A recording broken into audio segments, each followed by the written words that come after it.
Graça e paz, meus amados irmãos. Mais uma vez nós estamos aqui para nós transmitirmos o nosso culto de oração e de doutrina. Nós vamos iniciar então o nosso culto com o texto da Palavra de Deus. Vamos encher o nosso coração com a porção das Escrituras, essa Escritura, a Palavra do Senhor que nos dá esperança, que nos traz ânimo e nos traz uma promessa das nossas orações respondidas. Jeremias capítulo 29, nos versos de 11 a 13. Jeremias capítulo 29, 11 a 13, diz assim a palavra do Senhor. Eu é que sei que pensamentos tenho a vosso respeito, diz o Senhor. Pensamentos de paz e não de mal, para vos dar o fim que desejais. Então me invocareis, passareis a orar a mim e eu vos ouvireis. Buscar-me-eis e me achareis, quando me buscardes de todo o vosso coração. Que Deus aplique a sua palavra nos nossos corações. Amém. Vamos orar. Nosso Deus, nosso amado Pai, bendito o Senhor que está nos céus, santificado, louvado, engrandecido, enaltecido seja o teu nome, Senhor, para todo sempre. Nós te louvamos, Senhor Deus, pela oportunidade que temos de estar na tua presença nesta noite. Abençoa, Senhor Deus, todos os irmãos que estão cultuando ao Senhor juntamente conosco. Não só neste momento presente, mas aqueles que depois estarão vendo e assistindo e ouvindo a tua palavra muitos dias após. Pedimos a tua bênção sobre a vida de cada um de nós. Visita cada membro do campo missionário. E nesta noite, Senhor Deus, nós te pedimos que tu possas ouvir a nossa voz, pois a tua palavra mesmo nos promete: buscar-me-eis e me achareis, quando me buscardes de todo o vosso coração. Senhor, estamos aqui para te buscar com todo o nosso coração, com sinceridade e com integridade. Pedimos a tua bênção, Senhor, em nome de Jesus. Amém. Nós vamos louvar neste momento, meus irmãos, o Senhor nosso Deus com um cântico espiritual, Venha sobre nós.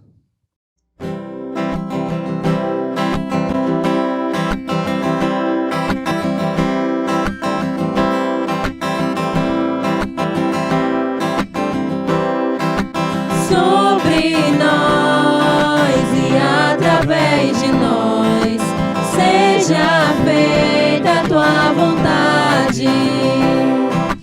Nos ensina a te imitar, por aqui em toda parte. Nossos pés, boca e mãos, nossa mente e coração, tudo em ti e para ti.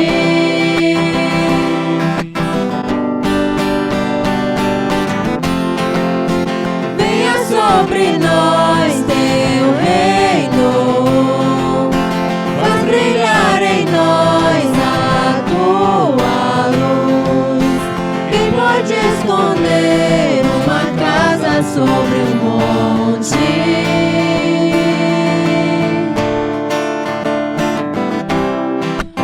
No silêncio ou perigo, és a calma, paz, o abrigo. És amor em ação, a esperança e a canção. Dos que choram és consolo, e dos famintos profusão, dos perdidos salvação.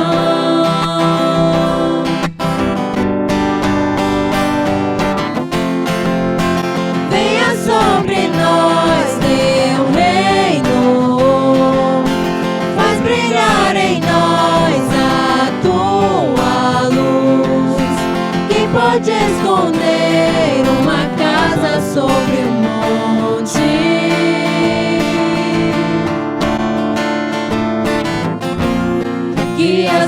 vossas obras mostrem o mover da tua mão.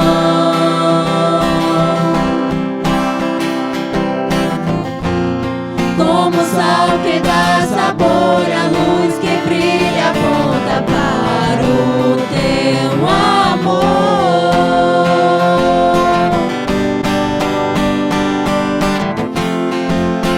Venha sobre nós teu reino, faz brilhar em nós a tua luz. Quem pode esconder uma casa sobre um monte?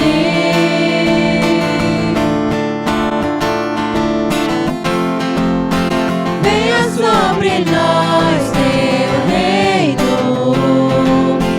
faz brilhar em nós a tua luz. Quem pode esconder uma casa sobre um monte?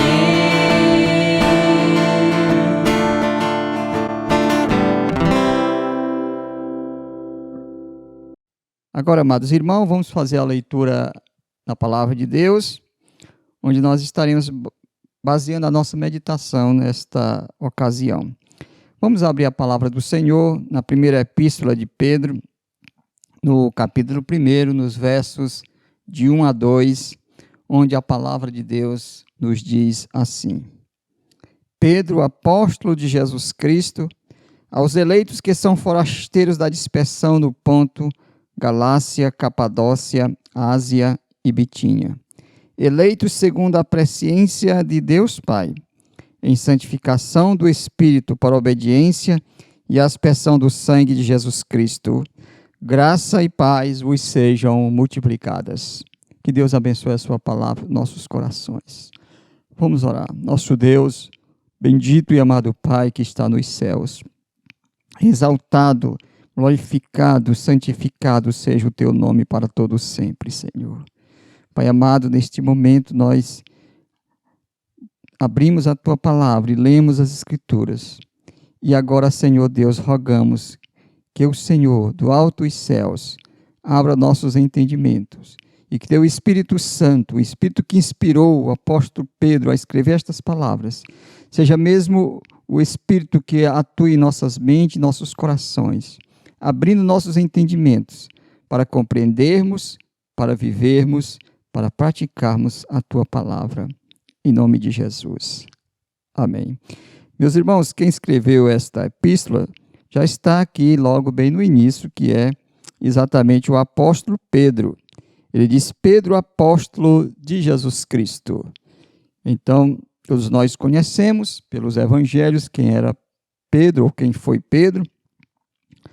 Um homem que era no início pouco medroso, covarde, que negou o Senhor, mas que o Senhor o reabilitou, o recuperou, e após a ressurreição e o Pentecostes se transformou realmente num apóstolo intrépido, corajoso, dedicado, um grande homem de Deus. E ele então escreveu essa epístola aos irmãos que estavam dispersos em vários pontos, como ele mesmo diz aqui, dispersos no Ponto, Capadócia, Galácia, Ásia e Bitínia. Então, provavelmente estavam dispersos devido à perseguição infringida pelo imperador romano.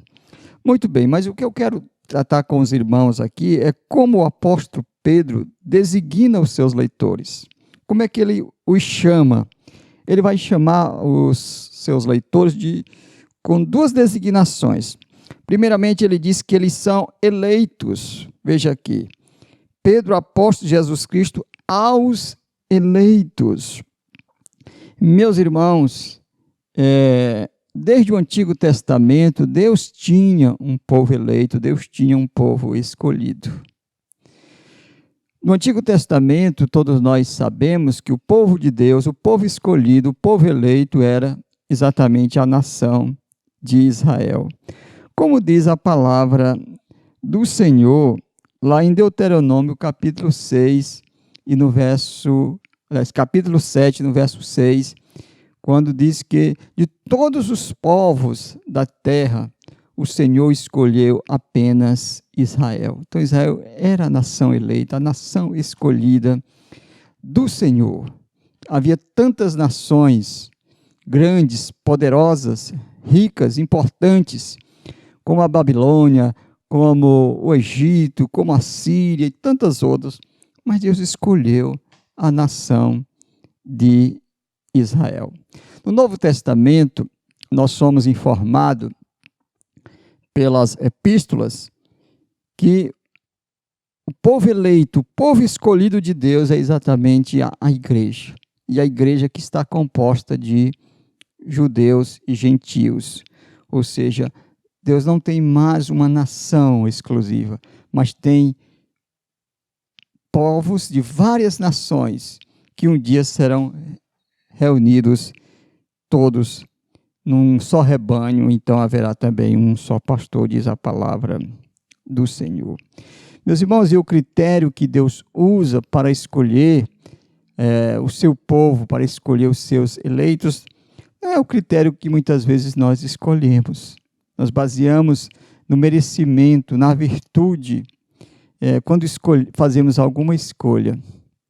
Por exemplo, se você vai escolher um candidato a determinado cargo eletivo, ou na sua cidade, no seu estado, ou no seu país, você vai escolher de acordo com as qualidades que você acha que ele tem, que vai bem lhe representar e que vai, de fato, lutar pelos seus direitos. Mas Deus não faz assim. A palavra de Deus diz que Ele nos escolheu, não porque nós somos bons, nem tampouco escolheu a nação de Israel porque a nação era numerosa, porque era uma nação de pessoas virtuosas, de pessoas que tinham altas qualidades morais. Deus disse muito o contrário, vocês eram o menor de todos os povos. E o critério que Deus usa é o critério que a gente de fato não sabe, porque Ele nos ama. E Ele nos ama, meus irmãos, antes mesmo da gente o amá-lo. Paulo diz em Efésios capítulo 1, no verso 4, que Ele nos escolheu nele, em Cristo, antes da fundação do mundo. E em 2 Timóteo capítulo 1, no verso 9, o apóstolo Paulo nos informa que a graça de Deus foi derramada sobre nós antes dos tempos eternos. Meus irmãos, que privilégio nós podemos desfrutar pelo fato de que nós somos eleitos do Senhor, escolhido entre todos os povos da terra. Mas nós sabemos, irmãos, também que a eleição traz privilégios, mas também traz responsabilidades. Ou seja, nós temos a responsabilidade de representarmos bem o nosso Deus. Temos a responsabilidade de levar o seu nome avante. Temos a responsabilidade de sermos chamados de cristãos, que no primeiro século isso significava pequenos cristos.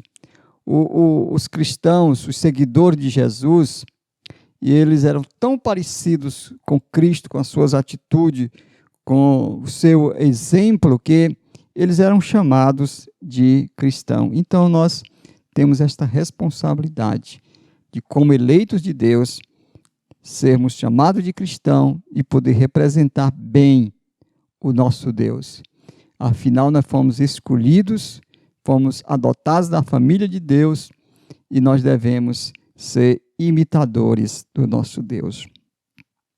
A segunda designação que o apóstolo Pedro fala aqui para os seus eleitores, aliás, os seus eleitores mesmo, os seus destinatários, é exatamente forasteiros, como o apóstolo Pedro diz aqui.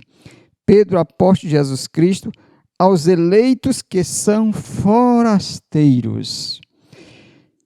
Meus irmãos, outras traduções, e a palavra no original significa exatamente isso, chama de peregrino. O que é um peregrino, o que é um forasteiro? Segundo a definição, um forasteiro é um residente temporário em um local estrangeiro.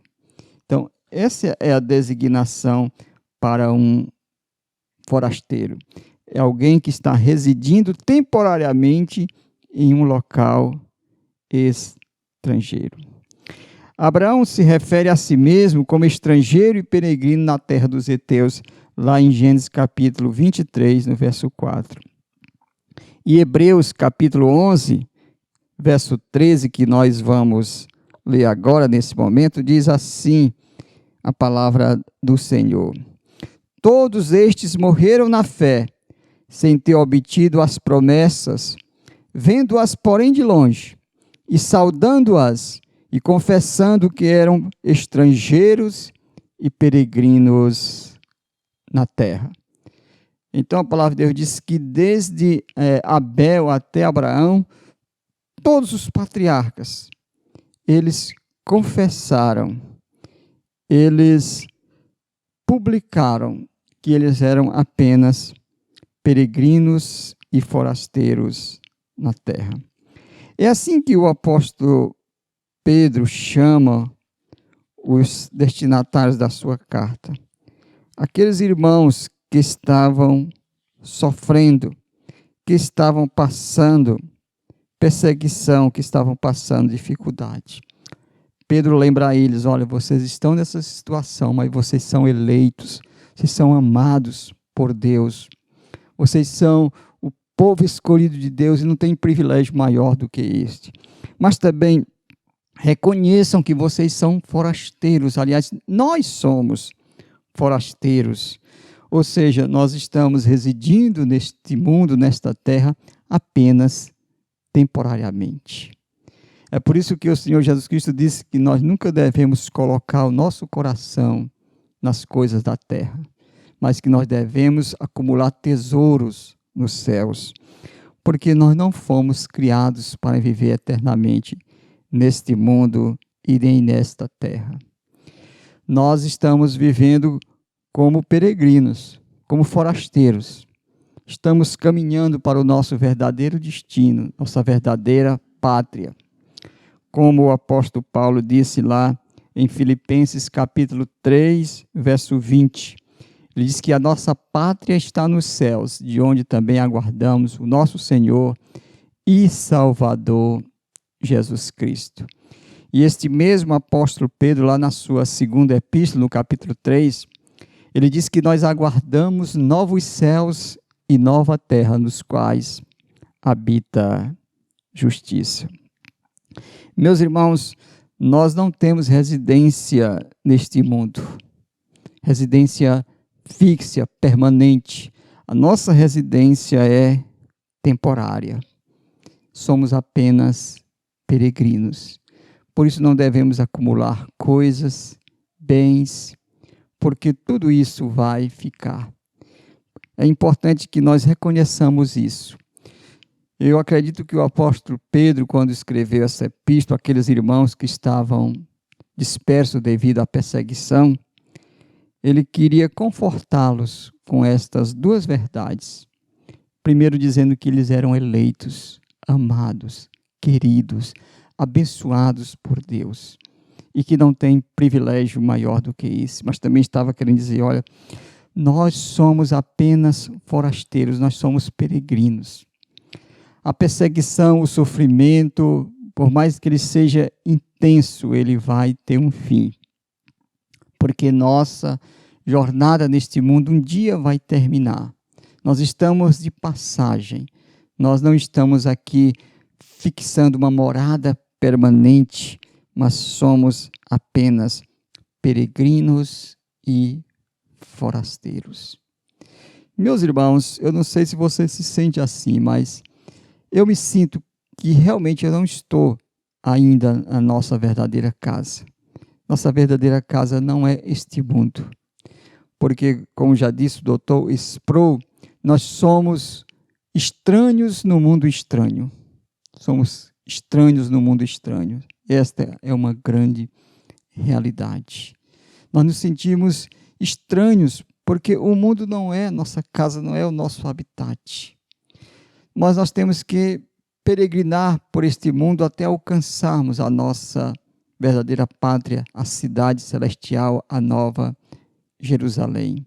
E enquanto nós vamos peregrinando, nós vamos reconhecendo que somos eleitos e que somos representantes do nosso Deus, que devemos proclamar as virtudes daquele que nos chamou das trevas para a sua maravilhosa luz. Então, temos que reconhecer essas duas verdades. Mesmo diante de tanta dificuldade, tanto sofrimento, nós reconhecendo a nossa eleição, nós vamos encher o nosso coração de alegria e gratidão. Reconhecendo também que neste mundo a dor, o sofrimento passa, mas aquele que faz a vontade do Senhor permanece para sempre. Meus irmãos, vamos reconhecer essas verdades. Eleitos que são forasteiros. Como já diz um dos nossos hinos, acho que é o 288, só forasteiro aqui, em terra estranha estou. Então, nós estamos numa terra estranha. Que o Senhor nos abençoe, que o Senhor nos ajude e que essa palavra venha acalmar, animar os nossos corações.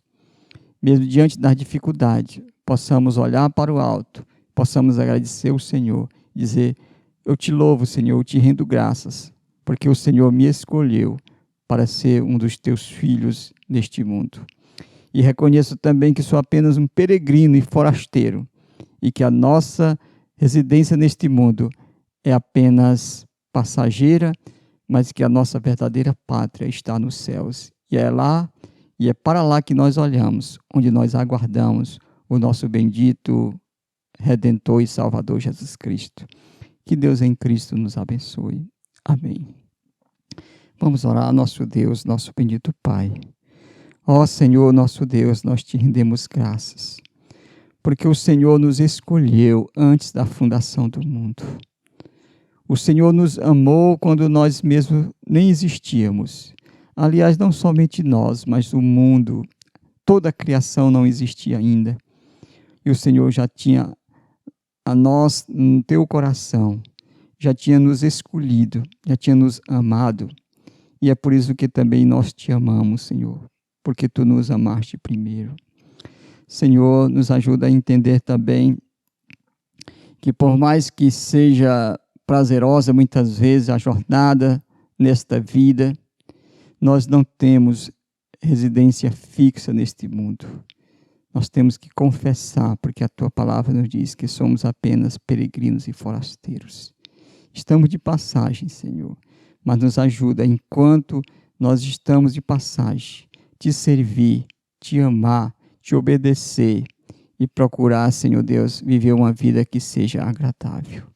Senhor, nos prepara para que um dia nós possamos estar no lar celestial, no novos céus, na nova terra, nos quais habita a justiça.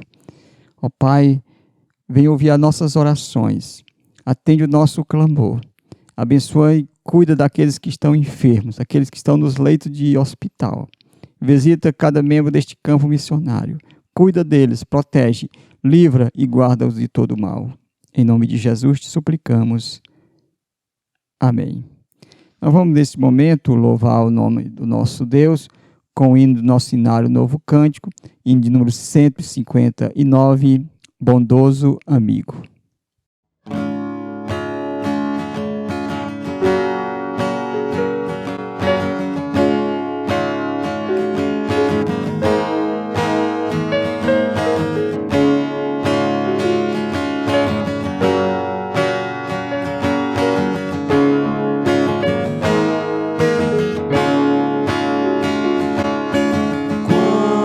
Bondoso amigo é Cristo, revelou no seu amor e nos diz que lhe entreguemos os cuidados sem temor. Falta o coração dorido, paz, consolação. É porque nós não levamos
Antes de nós impetrarmos a bênção apostólica, meus irmãos, nós vamos ainda fazer uma última oração, intercedendo pelas nossas vidas, intercedendo pelos irmãos do campo missionário, intercedendo pelos irmãos que adoram o Senhor juntamente conosco, através deste canal, intercedendo pelos irmãos que colaboram, que cooperam conosco, tanto através de orações como financeiramente. Vamos orar.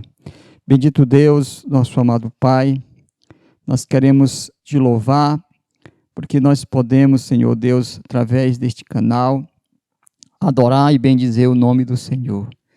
Nós te louvamos, Senhor, porque sabemos que tu aceitas o nosso culto, que tu aceitas a nossa adoração, o nosso louvor. Sabemos também que tu ouves as nossas petições, porque a tua palavra mesmo nos disse: buscar-me-eis e me achareis, quando me buscar de todo o vosso coração. Senhor, queremos interceder neste momento por cada membro deste campo missionário, cada família, cada casa, cada lar. Visita, Senhor Deus. Pedimos também pelos nossos irmãos que contribuem financeiramente com este campo. Agradecemos pela nossa junta de missões, Senhor Deus, que tem sido nossa parceira nesses 10 anos de atividade neste campo missionário. Nosso presbitério, nosso sínodo, nossos irmãos que contribuem, Senhor, financeiramente, a Igreja Presbiteriana de Filadélfia, em Dourados. Nós te agradecemos também por outros irmãos que nos ajudam. O presbítero Paulo, nossos irmãos Noé e nossa irmã Lúcia, lá em Fortaleza, nossa irmã Ângela, nossa irmã Gláucia, todos esses irmãos, Senhor Deus, que têm sido cooperadores e têm ofertado de maneira tão generosa para com este campo. Pedimos, Senhor Deus, que tu possas nos ajudar e em breve nós possamos estar reunidos novamente como igreja, como corpo de Cristo, como família do Senhor, para adorarmos e bendizer o teu nome. Senhor, acelera, Senhor, o processo desta vacina, que possa chegar, Senhor Deus, a todos os brasileiros, para que, imunizado, possamos voltar a cultuar o Senhor Deus presencialmente. Entregamos nas tuas mãos, mas sabemos que o tempo é do Senhor e o propósito pelo qual o Senhor enviou esta pandemia também é do Senhor. Teu propósito vai se cumprir e que seja cumprido na vida de todos aqueles que têm sido direto ou indiretamente atingidos. Abençoa também aqueles que estão na frente desta batalha, estão nos hospitais, Senhor Deus, os médicos, enfermeiros, atendentes, maqueiros, aqueles que estão cuidando da limpeza, da higienização, Senhor. Pedimos também pelos nossos governantes que tomam decisões sábias em relação a tudo o que está acontecendo. Nós te agradecemos, Senhor Deus, porque sabemos que já somos ouvidos, que no tempo certo o Senhor haverá de responder às nossas petições, às nossas orações. Te louvamos e te agradecemos por tudo em nome de Jesus. Amém. Vamos nesse momento, meus irmãos, impetrar a bênção apostólica sobre o povo de Deus. Recebei, pois, então a bênção. Que a graça do nosso Senhor e Salvador Jesus Cristo, e que o amor de Deus, o nosso Pai, e que o poder, a comunhão e as consolações do Espírito Santo repouse sobre todo o povo de Deus, agora e para todos sempre. Amém.